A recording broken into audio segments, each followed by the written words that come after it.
बहुत समय पहले की बात है।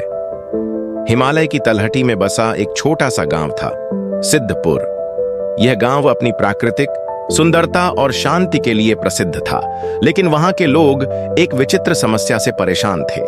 गांव के पास एक पुराना सुनसान मंदिर था, जहां कोई भी जाने की हिम्मत नहीं करता था। लोगों का मानना था कि वहां एक भूत रहता है। गांव में एक साधु महाराज रहते थे, जो बहुत ज्ञानी और शांत स्वभाव के थे। उन्होंने कभी भी भूत की कहानियों पर विश्वास नहीं किया। गांव के बच्चे साधु बाबा से बहुत प्रेम करते थे और अक्सर उनसे कहानियां सुनते थे। एक दिन कुछ बच्चों ने साधु बाबा से पूछा, बाबा, क्या सच में भूत होते हैं? साधु बाबा मुस्कुराए और बोले, डर केवल हमारे मन का भ्रम है। जो चीजें हमें समझ में नहीं आती, हम उनसे डरने लगते हैं, पर सत्य को जानने के लिए हमें अपने डर को हराना होगा। बच्चों में सबसे निडर और उत्साही रमेश नाम का लड़का था। उसने कहा, बाबा, क्यों ना हम खुद मंदिर जाकर देखें कि वहां सच में भूत है या नहीं। अन्य बच्चे डर गए, लेकिन साधु बाबा ने रमेश की हिम्मत की सराहना की और कहा, ठीक है, कल रात हम मंदिर चलेंगे, पर याद रखना, सत्य को जानने के लिए साहस और विश्वास की जरूरत होती है। अगली रात साधु बाबा और कुछ बहादुर बच्चे मंदिर की ओर बढ़े। वहां पहुंचते ही ठंडी हवा चलने लगी और एक अजीब सी आवाज गूंज उठी। बच्चे डरने लगे, लेकिन साधु बाबा ने उन्हें शांत रहने के लिए कहा। तभी अचानक मंदिर के अंदर से एक परछाई निकली और गहरी आवाज में बोली, कौन है जो मेरी शांति भंग कर रहा है?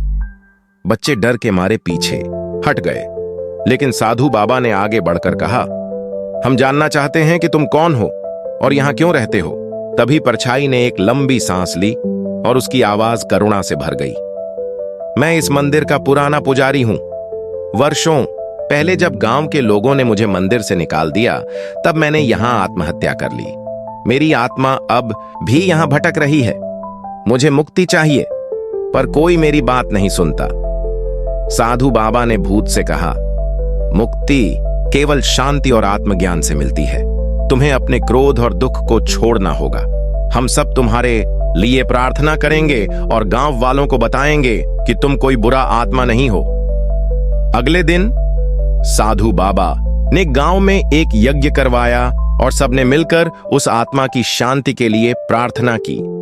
धीरे धीरे मंदिर का माहौल बदलने लगा और कुछ ही दिनों में वहां की डरावनी अनुभूतियां समाप्त हो गईं। गांव वालों ने वहां फिर से पूजा अर्चना शुरू कर दी। बच्चों ने उस दिन एक महत्वपूर्ण सीख सीखी, डर केवल हमारे मन का भ्रम होता है। यदि हम सच्चाई और साहस के साथ आगे बढ़ें, तो हर समस्या का समाधान संभव है। साधु बाबा की इस शिक्षा ने गांव के बच्चों को निडर बना दिया और वे हमेशा सत्य और अच्छाई के मार्ग पर चलने लगे।